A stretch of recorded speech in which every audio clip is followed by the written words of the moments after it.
മാന്യപ്രേക്ഷകർക്ക് നമസ്കാരം. ഞാൻ ആസ്ട്രോളജർ ഗണപതി നിലയം മോഹൻദാസ്. 2026 ജൂൺ മാസം നടക്കുന്ന വ്യാഴമാറ്റത്തിൻ്റെ ഫലപ്രവചനങ്ങളിലേക്ക് ഏവർക്കും സ്വാഗതം. ഇന്നിവിടെ സംസാരിക്കാൻ പോകുന്ന വിഷയം ചിങ്ങക്കൂറുകാരെ കുറിച്ചാണ്. ചിങ്ങക്കൂറുകാരിൽ തന്നെ മകം നക്ഷത്രത്തെക്കുറിച്ചാണ് സംസാരിക്കുന്നത്. മകം, പൂരം, ഉത്രം ഇങ്ങനെ 3 നക്ഷത്രങ്ങളാണ് ചിങ്ങക്കൂറിലുള്ളത്. അപ്പോൾ ചിങ്ങക്കൂറിലുള്ള പൂർണ്ണ നക്ഷത്രങ്ങളിൽ ഒന്നായിട്ടുള്ള മകം, ആദ്യത്തെ നക്ഷത്രമായിട്ടുള്ള മകം നക്ഷത്രത്തിന് ഈ വ്യാഴമാറ്റം എങ്ങനെ അവരെ ബാധിക്കും, ഗുണമാണോ ദോഷമാണോ എന്നുള്ള കാര്യത്തെ പറ്റിയാണ് നമ്മൾ വളരെ ചുരുക്കത്തിൽ സംസാരിക്കാനായിട്ട് പോണത്. മകം നക്ഷത്രക്കാരെന്ന് വെച്ചാൽ പൊതുവേ വളരെ സൗമ്യന്മാരും വളരെ നയമുള്ളവരാണ്.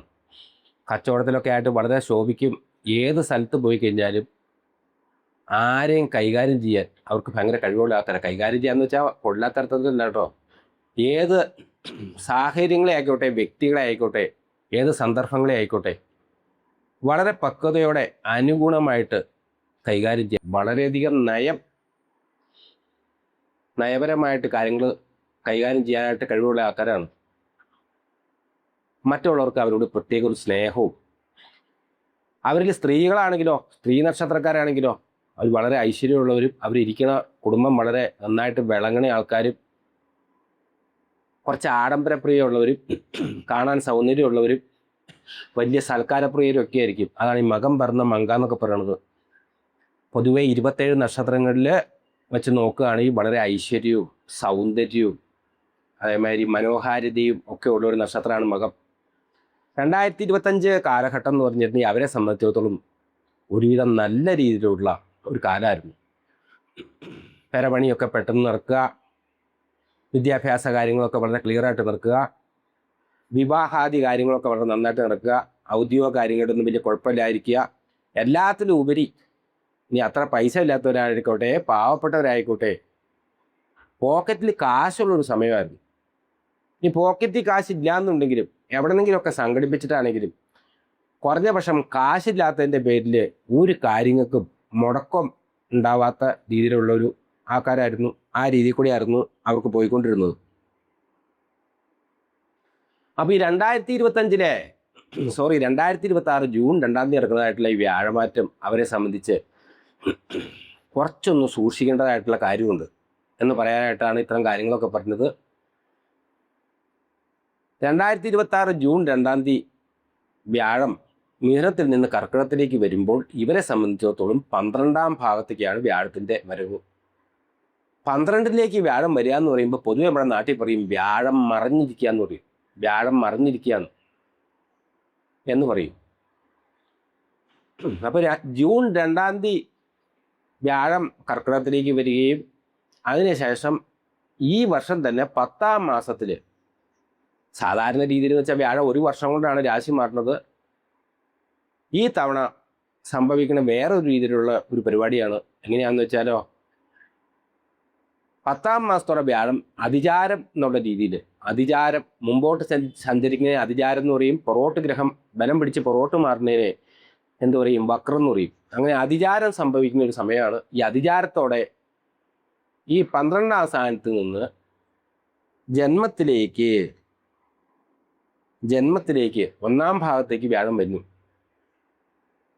അങ്ങനെ 2 ഫലങ്ങളാണ് മകം നക്ഷത്രക്കാരെ സംബന്ധിച്ചിടത്തോളം ഈ കൊല്ലം സംഭവിക്കുന്നത്. ഇങ്ങനെ 2 കാര്യങ്ങളാണ്. 12ലേക്ക് വ്യാഴം വരിക എന്ന് വെച്ചിട്ടുണ്ടെങ്കിൽ കുറച്ച് പ്രശ്നമുള്ള സമയമാണ്. സാമ്പത്തികപരമായിട്ടൊക്കെ പെട്ടെന്നൊരു തടസ്സം നേരിടുക,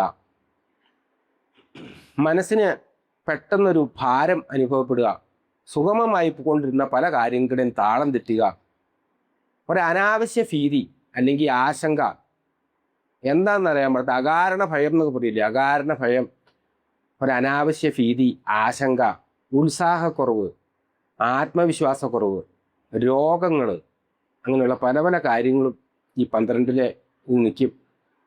12ൽ വ്യാഴം നിൽക്കുമ്പോൾ പ്രധാനമായിട്ട് പറഞ്ഞൊരു കാര്യം എന്ന് വെച്ചാൽ വ്യയം, ചെലവുകൾ ഉണ്ടാവുക.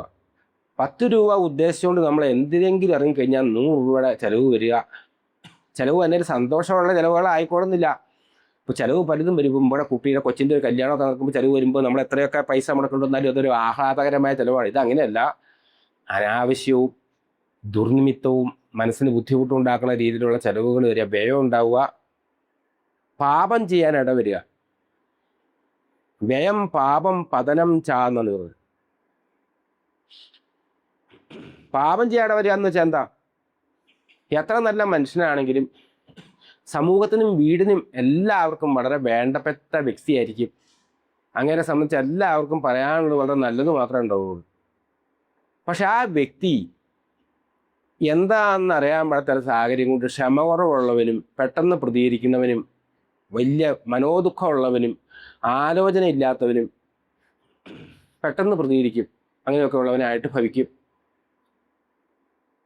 ഭാര്യയ്ക്കോട്ട് അടി വെച്ച് കൊടുക്കുക, അമ്മോടും അച്ഛനോടും അങ്ങനത്തെ ഉള്ള ആൾക്കാരോടും ഒക്കെ വളരെ മോശമായിട്ട് പെരുമാറാൻ ഇടവരിക. എല്ലാവരും അല്ലാട്ടോ. 12 വ്യാഴം നിൽക്കുമ്പോൾ ഒരു അവസ്ഥ പറഞ്ഞു മാത്രമേ വളരെ മോശമായിട്ട് തനിക്ക് വളരെ വേണ്ടപ്പെട്ട ആൾക്കാരോട് പോലും വളരെ മോശമായിട്ട് പാപം ചെയ്യാൻ ഇടവരിക. ആൾ നല്ലവനൊക്കെ ആയിരിക്കും, പെട്ടെന്ന് സംഭവിച്ചു പോയതായിരിക്കും. അമ്മയെ തല്ലുക, അപ്പനെ തല്ലുക, തെറി വിളിക്കുക, ഗുരുക്കന്മാരുടെ ഗുരുനിന്ദ ഉണ്ടാക്കിയെടുക്കുക, വളർത്തു മൃഗങ്ങളോടോ അല്ലെങ്കിൽ തന്നെ ആശ്രയിച്ച് കഴിഞ്ഞ ആൾക്കാരോടൊക്കെ വളരെ ക്രൂരമായിട്ട് ഇടപെടേണ്ടതായിട്ട് വരിക. മനസ്സ് സദാസമയം സദാപി മനസ്സിന് ഉത്കണ്ഠ, ഭയം, അങ്ങനത്തെ ഉള്ള കാര്യങ്ങളൊക്കെ ഉണ്ടാക്കുക എന്നുള്ളതാണ്. വിദ്യാർത്ഥികൾക്കാണെങ്കിലോ വിദ്യാഭ്യാസത്തിനൊക്കെ പെട്ടെന്ന് തടസ്സം നേരിടുക. എനിക്കിപ്പോൾ ആ കോഴ്സ് വേണം, ഈ കോഴ്സ് വേണം എന്നൊക്കെ പറഞ്ഞ് മാതാപിതാക്കളുടെ അടുത്ത് ശാഠ്യം പിടിച്ച് ലോണൊക്കെ എടുത്ത് വിട്ടട്ടെ. ഇപ്പം ആ പയ്യൻ പറഞ്ഞ എന്നാ വെച്ചിട്ടുണ്ടെങ്കിൽ അവനിങ്ങ് പോന്നോട്ടെ, ബാംഗ്ലൂരിന്നോ അവിടെ നിന്ന് ഇവിടുന്നൊക്കെ പഠിച്ചുകൊണ്ടിരിക്കുന്ന പിള്ളേർ ചോദിക്കുന്നത് എന്നാ വെച്ചിട്ടുണ്ടെങ്കിൽ എനിക്ക് അവിടെ സ്വസ്ഥതയില്ല, സമാധാനമില്ല, പപ്പ മമ്മി ഞാനിങ്ങ് പോന്നോട്ടെ. പപ്പയ്ക്കും മമ്മിക്കും സമ്മതിക്കാൻ പറ്റില്ലല്ലോ. മോനവിടെ നിൽക്കുക, എങ്ങനെയെങ്കിലും ആ കാലം ഒന്ന് കഴിച്ചു കൂട്ടി കോഴ്സ് പഠിക്കുക, എന്നിട്ട് പാസ്സായിട്ട് പോരെ, ഇനിയിപ്പോൾ 6 മാസം കൂടി അല്ലേ ഉള്ളൂ എന്നൊക്കെ ചോദിക്കുന്ന കഥകൾ മുന്നിൽ കേട്ടിട്ടില്ല. അതുപോലെയുള്ള പ്രശ്നങ്ങൾ ഉണ്ടാവുക. പഠിപ്പിക്കണ സാറന്മാർക്കായിക്കോട്ടെ, വിദ്യാഭ്യാസമായിട്ട് ബന്ധപ്പെട്ട ആൾക്കാർക്കായിക്കോട്ടെ, അവർക്കൊക്കെ വിഷയങ്ങൾ ഉണ്ടാവുക. കച്ചവടക്കാർക്കൊക്കെ വലിയ വലിയ നഷ്ടം സംഭവിക്കുക. വലിയ കാര്യത്തോടു കൂടി ഊഹക്കച്ചവടം പോലുള്ള കാര്യങ്ങളിലൊക്കെ മാസങ്ങൾക്ക് മുമ്പുണ്ടായിരുന്ന ഫലങ്ങളെയൊക്കെ ആശ്രയിച്ച് നോക്കി ട്രേഡിങ്ങിനും ഷെയർ മാർക്കറ്റിനൊക്കെ കാശ് കൊണ്ടിറക്കിയ ആൾക്കാർക്ക് പൈസ നഷ്ടം വരിക. എല്ലാ രീതിയിൽ കൂടെയും മനസ്സിന് ഒരു ആകുലത സംഭവിക്കുക. ഒറ്റച്ചാട്ടത്തിൽ ചിലർ സ്ഥലവും ഇതൊക്കെ വിറ്റുകൊണ്ട് നാട് വിട്ട് പോകാൻ ഇട വരിക. നാട് വിട്ടു പോയി വേറെ സ്ഥലത്ത് ചെന്ന് കഴിയുമ്പോഴോ അവിടെയും ഗതി പിടിക്കാതെ വരിക. അതേമാതിരി നിസാരമായിട്ടുള്ള കാര്യങ്ങളിലൊക്കെ നമ്മൾ മനസ്സറിഞ്ഞ്, നിസാരമായിട്ടുള്ള കാര്യങ്ങളിലും വലിയ കാര്യങ്ങളിലൊക്കെ മനസ്സറിയാതെ തന്നെ നമുക്ക് നമ്മുടെ പേരിൽ യാതൊരു കുറ്റങ്ങളൊന്നും ഇല്ലെങ്കിലും നമ്മൾ അക്യൂസ്ഡ് ചെയ്യപ്പെടുക, കുറ്റക്കാരനായിട്ട് വരിക. ചെറിയ കാര്യങ്ങളിൽ നമ്മൾ ഒട്ടും പ്രതീക്ഷിക്കാതെ സ്നേഹമുള്ള ആൾക്കാർ ചെറിയൊരു വഴക്കൊക്കെ കഴിഞ്ഞ് കഴിയുമ്പോൾ നീയാണ് സർവ്വതിൻ്റെ കുറ്റങ്ങളെന്ന് പറയുക. അത് മാത്രമല്ല വലിയ വലിയ കുറ്റകൃത്യങ്ങളിലൊക്കെ ചെന്ന് പെടാൻ ഇടവരിക. അതുപോലെ ജയിൽവാസത്തിന് ഇടവരിക. എന്നാൽ നീ ജീവിച്ചിരിക്കണില്ല എന്നുള്ള രീതിയിലുള്ള ആത്മഹത്യാ പ്രവണത ഉണ്ടാവുക. അങ്ങനെ പല പല രീതിയിലുള്ള വളരെ നെഗറ്റിവിറ്റി മനസ്സിൽ വന്ന് നിറയുന്ന ഒരു സമയമാണ് ഈ ഇതുണ്ടാവുന്നത്. കൂടുതൽ പൈസ കയ്യിലുള്ളവർക്കോ, കൂടുതൽ പൈസ നമ്മുടെ കയ്യിലുള്ളവർക്ക് ED, സെയിൽ ടാക്സ്, അതുപോലെ ആൾക്കാർ വീട്ടിൽ കയറി വന്ന് അങ്ങനത്തെ വിഷയത്തിലേക്കൊക്കെ വന്ന് ധനനഷ്ടം, മാനഹാനി, ജയിൽവാസം ഇത്യാദി കാര്യങ്ങൾ വരിക. പൈസ ഒന്നും കയ്യിലില്ലാതിരിക്കുന്നവനോ, യാതൊരു നിവൃത്തിയില്ലാത്തവൻ, ലോൺ അടയ്ക്കാത്തതുകൊണ്ടോ അങ്ങനത്തെ രീതിയിൽ ജപ്തി നോട്ടീസ് വരിക. അതുമാതിരിയൊക്കെയുള്ള രീതിയിൽ നാട്ടിൽ നിൽക്കാൻ പാടില്ലാത്തതിൻ്റെ പേരിൽ നാട് വിട്ട് പോവുക, വലിയ അപമാനത്തിൽ പെടുക, ഇങ്ങനത്തെ കാര്യങ്ങളൊക്കെ. അപ്പോൾ ഈ ജോലിസിൽ പറഞ്ഞു കേട്ട് ഞാൻ ഈ ചിങ്ങൻ രാശിക്കാരെല്ലാവരും ഇങ്ങനെ ചിങ്ങക്കൂറുകാരായിട്ടുള്ള മകം നക്ഷത്രക്കാർക്ക് എല്ലാവർക്കും ഇതാണോ അവസ്ഥ? അപ്പോൾ ഞങ്ങളെല്ലാവരും കൂടി നാട് വിട്ട് പോകണമെന്നാണ് ചോദിക്കുന്നത്. അങ്ങനെയല്ല. ചിലർക്ക് ജന്മന തന്നെ നല്ല ജാതകമായിട്ടുള്ള ആൾക്കാരുണ്ട്. മുജ്ജന്മ കർമ്മങ്ങളൊക്കെ വളരെ നല്ല ആയിട്ടുള്ള ആൾക്കാർക്ക് കഷ്ടകാലത്തിലും നല്ല കാലത്തിലൊക്കെ ഏത് സുനാമി വന്നാൽ പോലും പിടിച്ചു നിൽക്കുന്നതായിട്ടുള്ള ആൾക്കാർ നമ്മുടെ നാട്ടിലുണ്ട്. അവർക്ക് വലിയ കുഴപ്പമൊന്നും ഉണ്ടാവില്ല. പിന്നെ ജാതകവശാൽ നല്ല ദശയിൽ കൂടെ സഞ്ചരിക്കുന്ന ആൾക്കാർ, ശുഭദശകൾ, ദശാനാഥന്മാരായിട്ടുള്ള ഗ്രഹങ്ങൾ നല്ല സ്ഥാനത്തൊക്കെ നിൽക്കുകയൊക്കെ ചെയ്യുന്നതായിട്ടുള്ള ശുഭദശയിലൊക്കെ സഞ്ചരിക്കുന്നതായിട്ടുള്ള ആൾക്കാർക്ക് ഈ പറഞ്ഞ രീതിയിലുള്ള വലിയ വിഷയങ്ങളൊന്നും ഉണ്ടാവില്ല. പൊതുവേ അത്ര നല്ലതല്ലാത്ത ജാതകവും ഇപ്പോൾ അവരെ രാഹു ദശയോ അല്ലെങ്കിൽ ശനി ദശയോ ചൊവ്വാദശയോ അങ്ങനത്തെ ദശ എന്ന് മാത്രമല്ല, ദശാനാഥന്മാരൊക്കെ കുറച്ച് കുഴപ്പത്തിനോട് കൂടി നിൽക്കുന്നവർക്കാണ് ഈ പറഞ്ഞതിൻ്റെ കാര്യം. അല്ലാതെ എല്ലാ മകനക്ഷത്രക്കാർക്കും ഇങ്ങനെ ഒന്നും വേണ്ടി വരുന്നൊന്നുമല്ല. അപ്പൊ അതിനോടൊരു ഉപാധി ഇല്ലേ? ഈ എന്ത് കാര്യത്തിനാണെങ്കിലും ഇങ്ങനത്തെ ഒരു വിഷയം ഉണ്ടാവില്ലേ? ഉപാധി എന്ന് വെച്ച് കഴിഞ്ഞിട്ടുണ്ടെങ്കിലോ ദൈവത്തിലേക്ക് അടുക്കുക, ആധ്യാത്മികമായിട്ട് ചെയ്യുക എന്നുള്ളതാണ്. വ്യാഴത്തിനെ കൊണ്ട് ഏറ്റവും കൂടുതൽ പറയേണ്ടതായിട്ടുള്ളൊരു കാര്യം എന്നാന്ന് വെച്ചിട്ടുണ്ടെങ്കിൽ മക്കളിൽ നിന്നുള്ള ഭാഗ്യം. സന്താനകാരകനാണ് മക്കൾ. അപ്പോൾ ഇങ്ങനെ മകൻ നക്ഷത്രക്കാര് മക്കള് ഈ വർഷക്കാലം മക്കളോട് കലഹിക്കാതിരിക്കാൻ, അല്ലെങ്കിൽ സ്വന്തക്കാരോടും വേണ്ടപ്പെട്ടവരോട് ഒന്നും കലഹിക്കരുത്. പ്രത്യേകിച്ച് മക്കളായിട്ട് കലഹമൊന്നും ഉണ്ടാക്കാതിരിക്കാൻ. നമ്മൾ പറഞ്ഞ കോഴ്സിന് പഠിക്കാൻ നിർബന്ധിക്കുക, നമ്മൾ പറഞ്ഞ ആളെ കല്യാണം കഴിക്കാൻ നിർബന്ധിക്കുക, അതുപോലെ മക്കളോട് കയർക്കാനും വഴക്കുണ്ടാക്കാനും പോവാതിരിക്കുക. മനഃശക്തി ഉള്ളവരാട്ടോ ഈ ചിങ്ങക്കൂറുകാർ, പ്രത്യേകിച്ച് മകൻ നക്ഷത്രക്കാർ. അപ്പോൾ അവർക്ക് മനഃശക്തി അവരെ പരമാവധി രക്ഷിക്കും. അപ്പോൾ മനഃശക്തിയോടുകൂടി ഇങ്ങനത്തെ കാര്യങ്ങളിലൊക്കെ ഉണ്ടാക്കിയെടുക്കുക. മക്കളായിട്ടൊന്നും കലഹത്തിന് ഇടപെടാതിരിക്കുക, അതാണ് ഏറ്റവും വലിയ കാര്യം. അതുമാതിരി ആരെങ്കിലുമൊക്കെ എന്തെങ്കിലുമൊക്കെ പറഞ്ഞുകൊണ്ട് വരികയാണെന്നുണ്ടെങ്കിൽ ശരിക്കും ബോധമില്ലാത്ത കാര്യങ്ങളിലേക്കൊന്നും പൈസ എറിഞ്ഞ് കളിക്കാതിരിക്കുക. 10 എറിഞ്ഞാൽ 100 കിട്ടും എന്നൊക്കെ പറഞ്ഞ് വിശ്വസിപ്പിച്ച് വരുന്നതായിട്ടുള്ള കാര്യങ്ങളിലോ അങ്ങനത്തുള്ള ഡിപ്പോസിറ്റുകളിലോ അല്ലെങ്കിൽ അങ്ങനത്തെ ഉള്ള രീതിയിലൊക്കെ ഒന്നും ഇൻവെസ്റ്റ്മെൻറ്റ് ചെയ്യുമ്പോൾ വളരെ സൂക്ഷിക്കുക. പണം യാത്രയിലും അങ്ങനത്തുള്ള കാര്യങ്ങളിലൊക്കെ വളരെയധികം കൃത്യമായിട്ട് സൂക്ഷിക്കുക. പൈസയോട് പ്രത്യേകിച്ച് ഒരു ബഹുമാനം കാണിക്കുക. മിക്ക ആൾക്കാർക്കും പൈസ എന്ന് പറഞ്ഞ സാധനത്തോട് യാതൊരു ഇതുമില്ല. പണം പുല്ലടേ നമുക്ക് ഇല്ലടേ എന്നൊക്കെ പറഞ്ഞ മാതിരി, പണം പുല്ലടേ നമുക്കില്ലടേ എന്നൊക്കെ പറഞ്ഞ മാതിരി അങ്ങനെ പൈസ എറിഞ്ഞ് കളിക്കാതിരിക്കുക. എന്ത് കാര്യത്തിനായാലും പൈസ തൊട്ടുള്ള എന്ത് കാര്യങ്ങൾ പ്രവർത്തിക്കുന്ന സമയത്ത് നമ്മൾ വളരെ ആലോചിച്ചും കണ്ട് മാത്രമേ ധനത്തിൻ്റെ വിനിമയം നടത്താൻ പറ്റുകയുള്ളൂ. ചെറുതായിട്ടാണെങ്കിലും വലുതായിട്ടൊക്കെ ആയിട്ടുള്ള എന്തെങ്കിലും സൂക്കേടിൻ്റെ ലക്ഷണങ്ങൾ, അസുഖ ലക്ഷണങ്ങളൊക്കെ കണ്ടിട്ടുണ്ടെങ്കിൽ ഒരു കാരണവശാലും അവഗണിക്കാതെ കൃത്യമായിട്ട് വൈദ്യസഹായം ചെയ്യുക. എന്നുവെച്ചാൽ എന്തെങ്കിലും ചെറിയതായിട്ടൊക്കെ വന്ന് ചെയ്യണ സമയത്ത് നമ്മൾ ചെയ്യുകയാണെങ്കിൽ അതിന് വലിയ കാശ് മുടക്കും കാര്യങ്ങളൊന്നും പറ്റില്ല. നമ്മുടെ പിശുക്കു കൊണ്ടോ അല്ലെങ്കിൽ ആത്മവിശ്വാസത്തിൻ്റെ ഒക്കെ കൂടുതലുകൊണ്ടോ അതിൻ്റെ രോഗങ്ങളൊക്കെ കണ്ടിട്ടുണ്ടെങ്കിൽ ഒരു കാരണവശാലും വച്ചുകൊണ്ടിരിക്കാതെ അതിനെ വേണ്ട ചികിത്സയ്ക്കും അങ്ങനത്തെ കാര്യത്തിനൊക്കെ ആയിട്ട് പോവുക. രണ്ടാമത്തെ കണ്ടീഷൻ എന്താണെന്ന് വെച്ച് കഴിഞ്ഞിട്ടുണ്ടെങ്കിൽ 2022 ജൂൺ 2-ാം തീയതി 12-ലേക്ക് വരുന്നതായിട്ടുള്ള ഗ്രഹം 10-ാം മാസത്തോടെ 2-ാം സ്ഥാനമായിട്ടുള്ള ചിങ്ങത്തിലേക്ക് വരും. അപ്പോൾ ലഗ്ന 2-ലേക്ക് വരും. അങ്ങനെ വന്നു കഴിയുമ്പോഴോ ഞാൻ നേരത്തെ പറഞ്ഞ കാര്യങ്ങൾക്കൊക്കെ വളരെ ആശ്വാസം കിട്ടുന്ന ഒരു കാലമായിരിക്കും. ആ കാലം വലിയ വെയിലത്ത് നിന്ന് കയറി തണലത്ത് വന്ന മാതിരി ആയിരിക്കും അവസ്ഥ. വിദ്യാഭ്യാസപരമായിട്ടുള്ള കാര്യങ്ങളിൽ പോയിക്കൊണ്ടിരിക്കുന്ന ആൾക്കാർക്കൊക്കെ പെട്ടെന്ന് ഉണർവ് വരും. സാമ്പത്തികപരമായിട്ട് വലിയ വലിയ കുഴപ്പങ്ങളിലൊക്കെ പെട്ടുകൊണ്ടിരുന്ന ആൾക്കാർക്ക് ജപ്തിയോ അല്ലെങ്കിൽ അതേമാതിരി ഉള്ള വിഷയങ്ങളിലൊക്കെ പെട്ടുകൊണ്ടിരുന്ന ആൾക്കാർക്ക് പെട്ടെന്ന് അതിനെയൊക്കെ തടഞ്ഞു നിർത്താൻ വേണ്ടി ഒരു സാഹചര്യം ഉണ്ടാവും. മാനസികമായിട്ട് കുറച്ച് ഉണർവും അതേമാതിരി അങ്ങനെയുള്ള ജീവനും വയ്ക്കും ഉണർവും ഒക്കെ ഉണ്ടാവും. അതുപോലെ മക്കളുടെ ഭാഗത്തു നിന്നാണെങ്കിലും വന്നേക്കണ മിക്കവാറും കാര്യങ്ങളൊക്കെ ഒത്തുതീർപ്പാവും. ഇനി കോഴ്സിന് പോകണില്ല, ഞാനിങ്ങോട്ട് പോരില്ല, ഞാനിനി അങ്ങോട്ട് പഠിക്കാൻ പോകണം എന്നൊക്കെ പറഞ്ഞിട്ട് പോണേ മകനെ അല്ലെങ്കിൽ മകളെ കൃത്യമായിട്ട് ഇങ്ങനെ അങ്ങോട്ട് തന്നെ പറഞ്ഞയക്കാൻ, നയപരമായിട്ടൊക്കെ പറഞ്ഞയക്കാനും അങ്ങനത്തെ കാര്യങ്ങൾ വരും. മുടങ്ങി കിടക്കണ കുട്ടികളുടെ കല്യാണം പോലുള്ള കാര്യങ്ങൾക്കൊക്കെ പെട്ടെന്നൊരു ഉണർവുണ്ടാവാം. അതുമാതിരി വിവാഹം പോലുള്ള കാര്യത്തിനൊക്കെ പൈസ തികയാണ്ടൊക്കെ ഇരുന്ന ഘട്ടമാണെന്നുണ്ടെങ്കിൽ ജന്മത്തിൽ ഈ 12-ൽ നിന്ന സമയത്ത് അങ്ങനത്തുള്ള പ്രശ്നങ്ങൾ അനുഭവിച്ചുകൊണ്ടിരുന്ന ആൾക്കാർക്കൊക്കെ 10-ാം മാസത്തോടെ അവരനുഭവിച്ചുകൊണ്ടിരിക്കുന്ന പല പല കാര്യങ്ങൾക്കും പ്രത്യേകിച്ച് ഉണർവും കാര്യങ്ങളൊക്കെ വരും.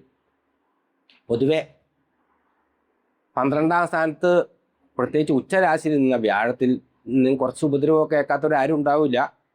അപ്പം അതുപോലെ എന്തെങ്കിലുമൊക്കെ കുഴപ്പങ്ങൾ നെഗറ്റീവായിട്ട് ഏറ്റിട്ടുണ്ടെന്നുണ്ടെങ്കിൽ ദൈവകൃത്യ തന്നെ ഒരു പരിധി വരെ ഈ ചിങ്ങത്തിൽ 2-ാം സ്ഥാനത്ത് വ്യാഴം സഞ്ചരിക്കുന്ന കാലത്ത് വളരെയധികം നമുക്ക് ഗുണമുണ്ടാകുന്ന ഒരു കാലമാണ് വരുന്നത്. വീണ്ടും 2027 ജനുവരി അവസാനമാകുമ്പോഴത്തേക്കും വ്യാഴം വീണ്ടും കർക്കിടകത്തിലേക്ക് തന്നെ വക്രഗതി പ്രാപിച്ച് കർക്കിടകത്തിലേക്ക് വരും. ഗ്രഹങ്ങളെ വ്യാഴം സഞ്ചരിക്കാൻ നമ്മൾ നേരത്തെ പറഞ്ഞു 1 കൊല്ലം വേണം വ്യാഴം ഒരു രാശി പിന്നിടണമെങ്കിൽ. പെട്ടെന്ന് അടുത്ത രാശിയിലേക്ക് മുമ്പോട്ട് പോണതിനെ അതിചാരം എന്നും പുറകോട്ട് പോണതിനെ വക്രം എന്നാണ്. വക്രഗതി കുറച്ചുകൂടി ബലമാണ്. അതിചാരത്തിനേക്കാളും കുറച്ചുകൂടി ശക്തിയായിട്ട് കാണുന്നത് വക്രത്തിൻ്റെ ഗതിയാണ്. അപ്പോൾ വീണ്ടും വന്ന് ചേരുന്ന 12ലേക്ക് തന്നെയാണ്. അന്നിട്ടോ 2027 ജൂൺ 26 ഈ സംഭവം വീണ്ടും ചിങ്ങത്തിലേക്ക് തന്നെ പോകും. ആ സമയത്ത് കഷ്ടകാലം തീരുകയും ചെയ്യും. അപ്പോൾ പൊതുവെ പറഞ്ഞു കഴിഞ്ഞിട്ടുണ്ടെങ്കിൽ ഈ മകം നക്ഷത്രക്കാരെ സംബന്ധിച്ചിടത്തോളം, പൊതുവെ ചിങ്ങക്കൂറുകാരെ സംബന്ധിച്ചിടത്തോളം വ്യാഴം ഇച്ചിരി മോശമായിട്ടുള്ളൊരവസ്ഥയിലാണ്. അത് കൂടാണ്ട് അവരുടെ ശനിയുടെ ഗതിയോ, കഷ്ടകാലം പറയുമ്പോൾ 2 കാര്യം കൂടി ചിന്തിക്കണല്ലോ. ചിങ്ങം, കന്നി, തുലാം, വൃശ്ചികം, ധനു, മകരം, കുംഭം, മീനം അഷ്ടമ ശനിയിലും കൂടിയാണ് സഞ്ചരിക്കുന്നത്. അപ്പോൾ വ്യാഴത്തെക്കുറിച്ച് മാത്രമല്ല വ്യാഴം ഇങ്ങനെ മോശമായിട്ട് സംഗതിയിൽ വരുമ്പോഴോ അങ്ങേ സ്ഥലത്ത് ശനിയും വളരെ മോശമാണ്. അഷ്ടമ ശനി, കണ്ടക ശനി ഒക്കെ കുറച്ച് ദുഃഖ കാര്യങ്ങളായിട്ടുള്ള കാര്യങ്ങളാണ്. അപ്പോൾ പൊതുവെ ചിങ്ങൻ രാശിക്കാർ പൊതുവെ സൂക്ഷിക്കണം. വ്യാഴപ്രീതിക്ക് വ്യാഴം സർവേശ്വരകാരകനാണ്. ഏത് ദൈവത്തിനെ ഭജിച്ചാലും വ്യാഴപ്രീതി കിട്ടുന്നതാണ് ശാസ്ത്രം. അതാത് മതങ്ങളനുസരിച്ച്, അതാത് വിശ്വാസ പ്രമാണങ്ങളനുസരിച്ച് ഏത് ദൈവത്തിനെ ഭജിച്ചാലും വ്യാഴം പ്രീതിപ്പെടും. എങ്കിലും ജ്യോതിഷത്തിലെ ആചാര്യന്മാർ കൂടുതലായിട്ട് പറഞ്ഞേക്കുന്ന കാര്യം എന്ന് വെച്ചാൽ വിഷ്ണു പ്രീതിയാണ്. വ്യാഴം എന്ന് പറഞ്ഞിട്ടുണ്ടെങ്കിൽ ദേവഗുരു ബൃഹസ്പതിയാണ്. അല്ലെങ്കിൽ കുറച്ചുകൂടെ മുമ്പോട്ട് വന്ന് ചിന്തിക്കുമ്പോൾ സാക്ഷാൽ മഹാവിഷ്ണു തന്നെയാണ്, ദൈവം തന്നെയാണ്, സ്വർഗമാണ്, സ്വർഗത്തിൽ നിന്നുള്ള വാതിലാണ്, ഭഗവാൻ തന്നെയാണ്, അല്ലെങ്കിൽ ഭഗവാന്റെ ദൂതനാണ് എന്നൊക്കെയാണ് ജ്യോതിഷം പറയുന്നത്. അപ്പോൾ ആ വ്യാഴം സർവേശ്വരകാരകനാണ്. നിങ്ങൾ ഏത് മതത്തിൽപ്പെട്ടവരാണെന്നുണ്ടെങ്കിൽ അതായത് നിങ്ങളുടെ മതത്തിലുള്ള വിശ്വാസം തന്നെ മതി. എങ്കിലും വിഷ്ണുവിനെ ഭജിക്കുക എന്നുള്ളത് വളരെ വലിയൊരു കാര്യമായിട്ടാണ് പറയണത്. അപ്പം അങ്ങനെയാണെങ്കിലോ വൈഷ്ണവാലയങ്ങൾ ഗുരുവായൂരോ തിരുപ്പതിയോ അതേമാതിരി പാണ്ഡുരംഗൻ്റെ അടുത്തോ അതുപോലെയൊക്കെയുള്ള എവിടെയെങ്കിലുമൊക്കെ ആയിട്ട് സ്ഥലത്ത് ഭാഗ്യവാന്മാരായിട്ടുള്ള ആൾക്കാർ അവിടെ പോയി തൊഴുക. അത്തരം സാഹചര്യം ഇല്ലാത്ത ആൾക്കാർ തൻ്റെ സമീപത്തെ, തൻ്റെ വീടിൻ്റെയൊക്കെ സമീപത്തുള്ള വൈഷ്ണവ ക്ഷേത്രങ്ങൾ, വിഷ്ണു ക്ഷേത്രത്തിൽ, ഏതായി വിഷ്ണു ക്ഷേത്രം കൃഷ്ണൻ്റെ അമ്പലമാണെങ്കിലും രാമൻ്റെ അമ്പലമാണെങ്കിലും നരസിംഹത്തിൻ്റെ അമ്പലമാണെങ്കിലും ഇതൊക്കെ വിഷ്ണു ക്ഷേത്രം തന്നെയാണ്. അവിടെ വ്യാഴാഴ്ച പോവുക. നിങ്ങൾക്ക് വേറെ ഒന്നിനും സാധിക്കില്ല, സമയമില്ല എന്നൊക്കെ ഉണ്ടെന്നുണ്ടെങ്കിൽ ഒരു നെയ്വിളക്ക് എങ്കിലും വച്ച് തൊഴുക. നെയ്വിളക്ക് വയ്ക്കുമ്പോഴോ അകത്തേക്ക് പൂജാരിമാരെ കൊണ്ട് വയ്പ്പിച്ചോടൊന്നുമില്ല. മിക്ക സ്ഥലങ്ങളിലും നമുക്ക് തന്നെ സ്വന്തമായിട്ടൊരു നെയ്വിളക്ക് മേടിച്ച് വയ്ക്കണമെന്നുണ്ടെങ്കിൽ ഈ പൂജാ സാധനങ്ങളൊക്കെ വിൽക്കണ കടയിൽ ഇപ്പോൾ കാണാറുണ്ട്. നെയ്വിളക്ക് നെയ്യ് നിറച്ച് വെച്ചിട്ടുണ്ടാവും. ഒരു വിളക്ക് മേടിക്കുക, എന്നിട്ട് ആ നടക്ക് നേരെ വച്ച് കഴിഞ്ഞിട്ട് നമ്മുടെ കൈയും കൊണ്ട് തന്നെ ഹരേ നാരായണ ഹരേ നാരായണ എന്ന് പറഞ്ഞ് മനസ്സുകൊണ്ടാണെങ്കിലും ജപിച്ച് കത്തിച്ച് വയ്ക്കുക. ഇനി വഴിപാട് പൂർണ്ണമായിട്ട് കഴിക്കാൻ സമയമുള്ള ആൾക്കാർ എന്ത് ചെയ്യണം? ഒരു നെയ്വിളക്ക് വയ്ക്കുക. തുളസിമാല അമ്പലത്തിൽ തന്നെ കിട്ടും, അവിടെ നിന്ന് ഒരു തുളസിമാല മേടിച്ച് ചാർത്തുക. നെയ്വിളക്ക്, തുളസിമാല നമുക്ക് ഭാഗ്യത്തിന് ഉണർവുണ്ടാകാൻ വേണ്ടി. ഭാഗ്യത്തിൻ്റെ ഉണർവാണല്ലോ ഏറ്റവും വലിയ കാര്യം. ഭാഗ്യമുള്ളവരായിട്ട് മാറുക എന്നുള്ളതാണ്. വിദ്വാനാവണേക്കാളും ശൂരനാവണേക്കാളും ഒക്കെ വലുത് ഭാഗ്യം ഉള്ളവനായിട്ട് മാറുക. അപ്പം അതുകൊണ്ട് ഭാഗ്യസൂക്ത മന്ത്രം കൊണ്ടുള്ള അർച്ചന നടത്തുക. ഭാഗ്യസൂക്ത അർച്ചന, ഭാഗ്യസൂക്ത മന്ത്രാർച്ചന നടത്തുക. അതേമാതിരി വളരെ ശ്രേഷ്ഠമാണ് വ്യാഴ പ്രീതിക്ക് പാൽപ്പായസ നൈദ്യം. അപ്പം നെയ്വിളക്ക്, തുളസിമാല, ഭാഗ്യസൂക്ത മന്ത്രാർച്ചന, പാൽപ്പായസ നൈദ്യം ഇവ നടത്തുക. വ്യാഴത്തിന് വേണ്ടി ചെയ്യുന്ന കാര്യങ്ങൾ മിനിമം 3 പ്രാവശ്യമെങ്കിലും ചെയ്യണം. 3 വ്യാഴാഴ്ച അടുപ്പിച്ചെങ്കിലും ചെയ്യുക. 3 പ്രാവശ്യം ചെയ്യണോ? അപ്പോൾ 21 ദിവസം ചെയ്യണോ എന്ന് ചോദിച്ചാൽ 3 തന്നെയാണ് 21. 2 + 1 2 + 1 എന്ന് പറഞ്ഞാൽ 3 തന്നെയാണ് 21. അപ്പോൾ 21 ദിവസമൊക്കെ 21 വ്യാഴാഴ്ചയൊക്കെ നിങ്ങൾ ഇതേമാതിരി കൃഷ്ണൻ്റെ അമ്പലത്തിലോ അല്ലെങ്കിൽ വിഷ്ണു ക്ഷേത്രത്തിലോ ചെയ്ത് കഴിഞ്ഞാലോ ഏത് 12ലേക്കുള്ള വ്യാഴത്തിൻ്റെയും ദോഷശക്തികളെ വലിയൊരു പരിധി വരെ മാറ്റി നമുക്ക് അനുഗുണമാക്കാൻ പറ്റും. പിന്നെ പറഞ്ഞു ചിങ്ങക്കൂറുകാർക്ക് അഷ്ടമ ശനി സഞ്ചരിച്ചിട്ടുണ്ടെങ്കിൽ സമയമാണ്. ശനിയെ പാലിക്കണം. അപ്പോൾ വ്യാഴത്തിനെ പറ്റി പറയാൻ വന്നതാണെന്ന് വെച്ചാൽ ശനിയെ പറ്റി പറയാൻ പാടില്ല എന്ന് പറയാൻ പറ്റില്ലല്ലോ. അതുകൊണ്ട് ശനിയുടെ ദോഷം മാറാനായിട്ട് ശനിയാഴ്ച ദിവസങ്ങളിൽ ശിവക്ഷേത്രത്തിൽ ഇതിനോടൊപ്പം തന്നെ എന്താണ് മൃത്യുഞ്ജയ പുഷ്പാഞ്ജലി നടത്തുക. മൃത്യുഞ്ജയ പുഷ്പാഞ്ജലി നടത്തുക. അപ്പോൾ സമയവും സൗകര്യമൊക്കെ കൂടുതലുള്ള ആൾക്കാരാണെങ്കിൽ, ഈ സൗകര്യം ഉണ്ടാക്കാൻ പറ്റുന്നവരാണെന്നുണ്ടെങ്കിൽ വിളക്ക്, എള്ളെണ്ണ കൊണ്ടുള്ള വിളക്കാണ് ഏറ്റവും നല്ലത്. വിളക്ക്, കൂവളമാല, മൃത്യുഞ്ജയ പുഷ്പാഞ്ജലി, ധാര ഇത്യാദി കാര്യങ്ങൾ ശനിയാഴ്ച ചെയ്യുക. ഹനുമാൻ സ്വാമിയെ തൊഴുന്നതും അതുമാതിരി ശനി ജാതകത്തിൽ നിൽക്കുന്ന കുറച്ചുകൂടി മോശമുള്ള സ്ഥാനത്താണ് ഈ ഹനുമാൻ സ്വാമിയെ തൊഴുന്നതും ഒക്കെ വളരെ നല്ലതാണ്. വെറ്റിലമാരുടെ ജാതകം നല്ലതാണ്.